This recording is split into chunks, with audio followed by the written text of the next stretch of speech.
A small boy named Eli held his mother's hand. Eli was just 6 years old. He wore a sharp navy blue suit and shiny black shoes. He looked like a little prince. His mom, Margaret Hastings, smiled down at him. "You were such a good boy at the charity gala," she said. Eli nodded. He didn't say much. He was always quiet and polite. They had just left a fancy hotel called the Ritz. There were rich people in beautiful clothes, drinking sparkling drinks, laughing and clapping. Margaret loved events like that. She felt proud walking with Eli. He was handsome, calm and smart. They walked down 6th Avenue. But then something happened. Eli stopped. He didn't blink. He didn't talk. He just stared at something across the street. "What is it, Eli?" Margaret asked kindly. Eli didn't speak. He looked frozen like a statue. Margaret followed his eyes. Then she saw it. A boy crouching near a trash bin. The boy had no shirt. He had no shoes. His pants were torn. His hair was messy. His face looked tired and very, very hungry. He held a cardboard sign that said just one word: food. Margaret felt sad for him. But it was a big city. There were always people asking for food or help. Still, this boy looked different. Then Eli whispered, "Mom, he's my brother." Margaret blinked fast. "What did you say?" Eli looked up at her. His eyes were wet. His lips shook. "That's Noah. He used to give me food at the place with the green beds. He held my hand when I had bad dreams." Margaret felt confused. "Sweetheart, you don't have a brother?" Eli nodded slowly. "Yes, I do. Before you and Daddy brought me home, before the nice clothes, when I was cold." Margaret's heart began to beat faster. Could this be true? She looked again at the boy by the trash bin. He wasn't begging, he wasn't crying. He just sat there, quiet, looking down. But now he looked up, and his eyes met Eli's. Eli whispered again, "Noah!" The boy's eyes got big. His mouth opened. He said, "Eli?" Without waiting, Eli. He pulled free from Margaret's hand. He ran across the street, cars stopping all around. He jumped into Noah's arms. "Noah!" Eli cried. Noah hugged him back, slowly, gently, as if he was scared it wasn't real. Margaret stood still. She didn't move. She didn't know what to say. People around them were watching. This was not a dream. This was real. Eli had found someone he knew, someone he loved. "Who is he?" Margaret asked, walking closer. Noah spoke softly. "I used to feed him when no one else did. He was scared at night. I told him stories. I was his big brother." Margaret's lips trembled. "But how? How are you here?" "They didn't pick me," Noah said. "They said I had breathing problems. They said no one would want me." He looked down at the ground. He didn't ask for food. He didn't ask to come home. He didn't cry. He just held Eli close. Eli looked at his mother. "Can we take him home?" Margaret felt her heart hurt. It was too much. It was too big. But she didn't want to say no. "Noah," she said softly, "do you want to come with us for now?" Noah looked confused. "Why?" Margaret knelt beside him. "Because I didn't know about you. Because Eli loves you. Because we have room. Because we care." Noah didn't smile, but he nodded. That night, after giving Noah a hot shower and warm dinner, Margaret sat in her study. She looked at a photo she took that day, Eli and Noah hugging tightly on the sidewalk. It looked like a picture from a movie. She couldn't stop thinking about it. Could this really be Eli's brother? She picked up her phone. "Call the investigator," she said. A man's voice answered. "Yes, ma'am?" "His name is Noah." Margaret said, "Check Eli's adoption records. Go to the orphanage. Look at the hospital files. Everything." "Yes, right away." Margaret's hands were shaking. Her thoughts were spinning. They adopted Eli from a different country when he was just a toddler. The papers said he had been left alone. No family, no history. Was that true? Or had someone lied? The next morning, Margaret woke up early. She walked to the guest room. Noah was still asleep, curled under soft blankets. He looked peaceful now. Eli was already awake, sitting next to him. "He used to tell me stories," Eli said, "about the moon and flying mice and boats made of shoes." Margaret smiled sadly. "You remember all that?" "I remember him," Eli said. Margaret touched his cheek. "Thank you for telling me." By that afternoon, the private investigator called back. "Mom," he said, "I have something you need to see." He brought a thick folder. Inside were copies of papers, adoption forms, medical notes, old photos, and one paper made Margaret cry. It was from the orphanage. 2 names were listed, Noah and Eli. Same date of arrival, same sleeping room, same intake notes. They were always together. Then one line written in red pen broke her heart. Noah, unfit for adoption. A big red line crossed out his name, and that was it. He was gone from the records, erased. Margaret covered her mouth. Her hands trembled. Nobody had told them there was another boy, a big brother. Someone who cared for Eli when he was cold and scared. That night, she hugged Eli tightly. "I'm so sorry," she whispered. Eli asked, "Will Noah stay?" "I hope so," she said. "I'm going to try my best." That night, Noah didn't sleep much. He lay in the soft bed looking at the ceiling. Everything was so clean, so warm, so quiet, it didn't feel real. He had a toothbrush, a clean towel, a pillow that smelled like soap, but deep inside, he was scared. What if they changed their mind? He whispered to himself. What if they send me back? The next morning, Noah sat at the kitchen table. Margaret gave him a big breakfast, eggs, toast, and orange juice. He looked at the food carefully before eating. Not because he didn't want it, but because he couldn't believe it was for him. "You can eat all of it," Margaret said with a gentle smile. "And if you want more, just ask." Noah looked at her. "Are there rules?" "Just one," she said. "Be yourself." He nodded. Slowly, then he ate. Eli sat beside him, smiling big. "You don't have to sleep in the cold anymore," Eli said. "And we have movie night every Friday." "Movie night?" Noah asked, tilting his head. Eli giggled. "Yes, with popcorn and blankets. Sometimes Mom falls asleep." Noah laughed just a little. It felt like sunshine in his chest. Later that day, Margaret took both boys shopping. She wanted Noah to have his own clothes. At the store, a kind worker asked Noah, "What size do you wear, sweetie?" Noah didn't know. He looked down, embarrassed. "It's okay," Margaret said quickly. "We'll try a few until we find what fits." Noah's eyes widened when he saw the rows of shirts, shoes, and pants. So many choices, so many colors. "Pick what you like," Margaret told him. "Anything?" he asked quietly. "Anything," she said. He picked a green hoodie, soft jeans, and sneakers with stars on the side. He kept touching the fabric like he was dreaming. When they got home, Noah ran to Eli's room. "Look," he said, spinning in his new clothes. Eli clapped and laughed.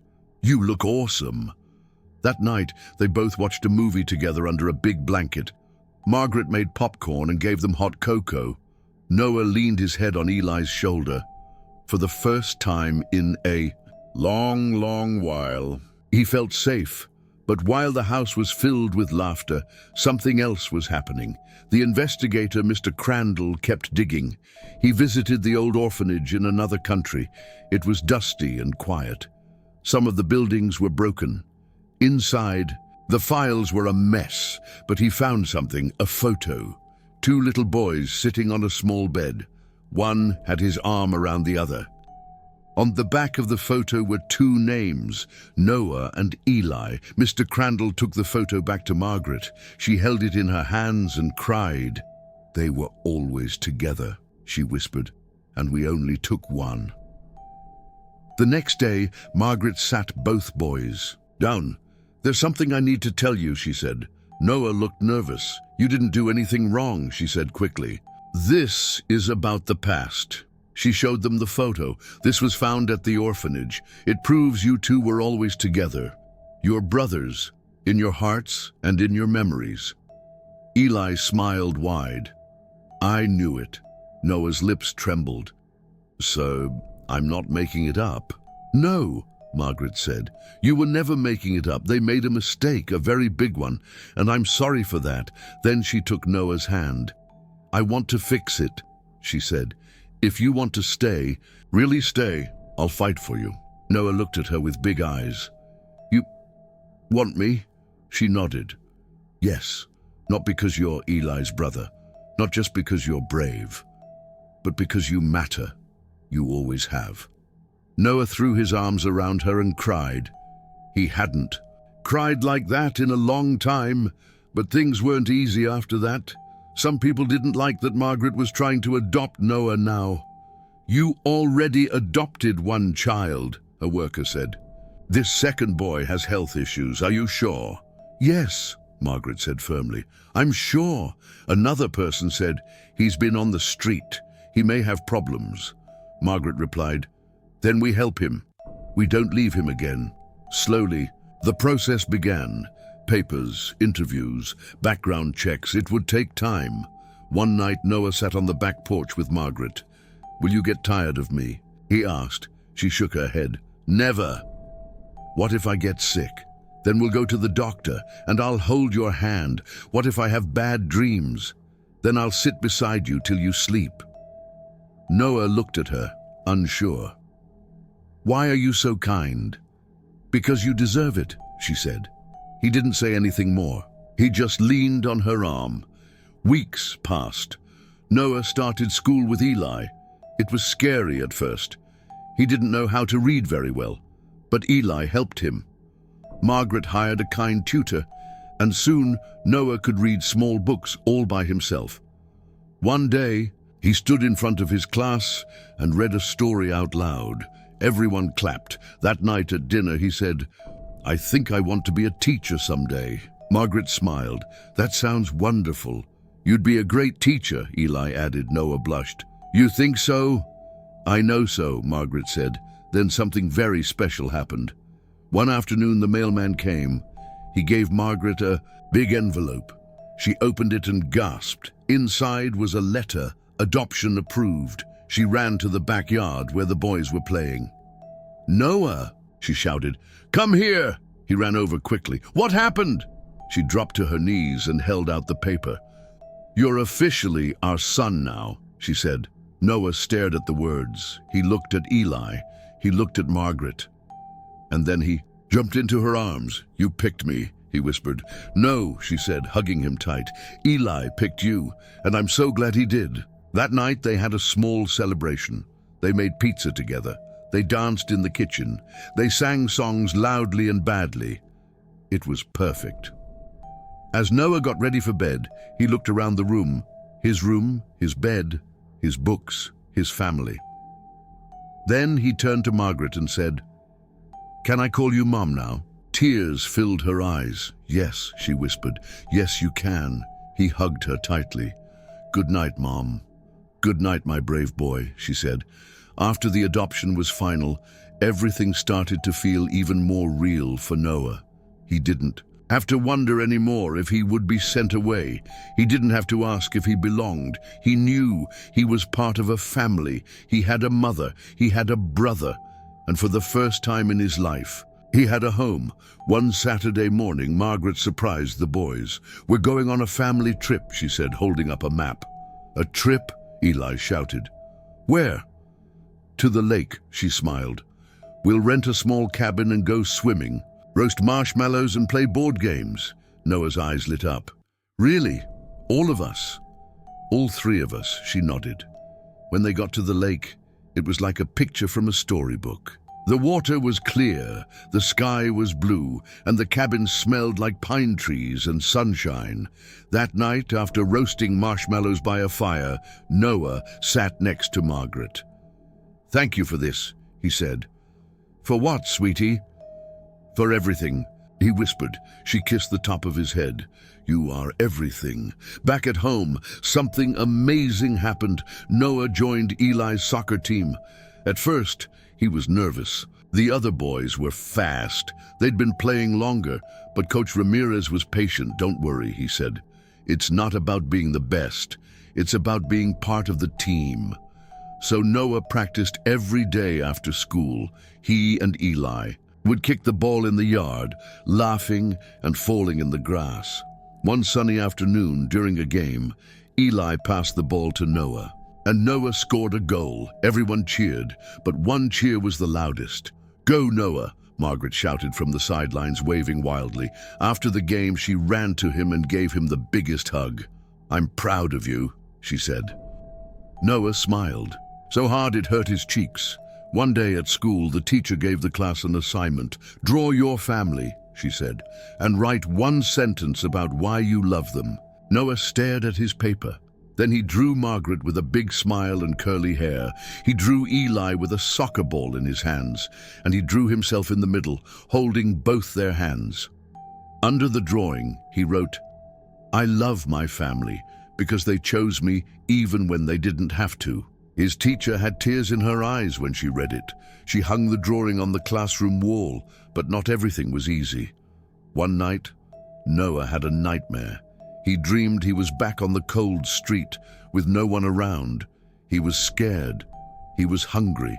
He was alone again. He woke up crying. Margaret came running into his room. Noah, what is it? He couldn't speak at first. He just sobbed. She wrapped him in a blanket and held him tight. You're safe now, she whispered. You're home. After a while, his breathing slowed. He looked at her with wet eyes.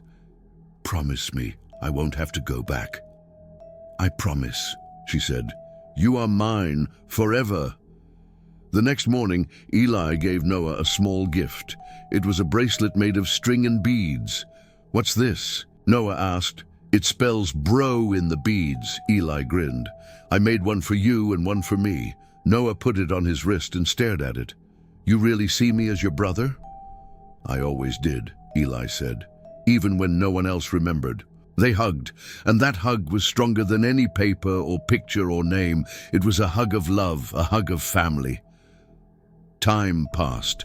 Noah grew stronger, taller, happier. He got better at reading. He helped Margaret in the kitchen. He learned how to ride a bike. One day, they all sat on the couch eating popcorn. Margaret smiled at the two boys beside her. You know, she said, some people think a family has to look a certain way. Same skin, same blood, same past. She looked at both boys. But I think family is about love, about who shows up, about who stays. Noah leaned against her. Then we're the best family in the world. Yes, Eli said. The very best. They all laughed, and the sound of that laughter filled the house like music. Months later, they got a letter from the orphanage. It said, "Thank you for believing in the boy no one remembered." There was also a note from a worker named Anna. It read, "We found the old video records." Noah was always with Eli. He used to sing to him when he cried. He told everyone Eli was his baby. We are so sorry we forgot him, but we are grateful he was found by someone who never gave up. Margaret read the letter out loud, then folded it and put it in a keepsake box. Inside the box were the photo of the two boys on the bed, the adoption papers, the drawings they made, and two matching bracelets she wrote on the box. The day our family was born. One evening they visited the park. Noah saw a boy sitting alone on a bench. He looked cold and sad. Noah walked up to him and said, "Want to play with us?" The boy looked up, surprised. "Me?" "Yeah," Noah smiled. "We're playing tag." The boy stood up slowly and followed Noah to where Eli was waiting. Margaret watched from afar, her heart full. Noah was no longer the forgotten boy. He was the one who remembered others. That night, as the stars twinkled above their house, Noah whispered to Eli, "Do you think other kids like us are still out there?" Eli nodded. "Maybe. We should find them," Noah said, "and tell them it gets better." Eli smiled sleepily. We will. Then they closed their eyes. Two brothers, two hearts, one family, and for the rest of their lives they never let go of each other again.